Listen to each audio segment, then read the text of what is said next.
Respecte a la moció sobre renovació urbana i contra la ciutat de dues velocitats que planteja Ciutadans,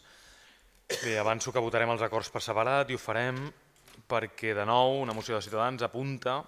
al nostre entendre, com un problema important per a nosaltres, com és la necessitat de replantejament de l'urbanisme a la nostra ciutat, i a més a més ho fa vinculant el redactat de la moció a la necessitat de resposta prioritària a les necessitats reals de les nostres veïnes i des de la realitat immobiliària que patim actualment a l'Hospitalet. Això seria positiu per nosaltres com a plantejament. Tanmateix, ens trobem de nou com Ciutadans posa sobre la taula un problema important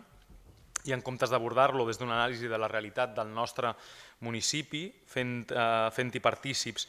els actors socials de la ciutat, amb molt a dir al respecte i amb un estudi i diagnosi seriós de la concreció de l'Hospitalet en relació a aquest tema, en comptes de fer tot això, Ciutadans ens presenta tota una bateria de documentació, pactes europeus, cartes i recomanacions de l'ONU, ministerials, plans de la Generalitat. D'allà n'extreu conceptes, paraules i bones intencions, els barreja tots aquests conceptes i proposa una moció plena de llocs comuns i eixos elementals en matèria d'urbanisme,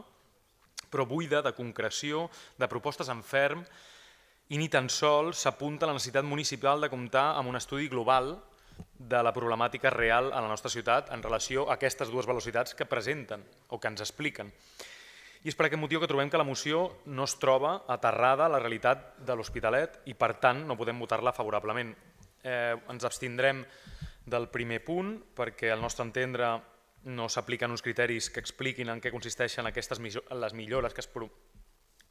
que s'apunten i no s'explica quins equipaments es creuen necessaris, quines infraestructures, no es concreta en res. Votarem a favor del segon, ens abstindrem del tercer i en el quart, per la total delegació que fa a les institucions de la diagnosi, d'aquella diagnosi que nosaltres creiem que és absolutament imprescindible de les necessitats del nostre municipi en matèria d'habitatge, també la delega en altres administracions, per tant ens abstindrem i votarem a favor del cinquè.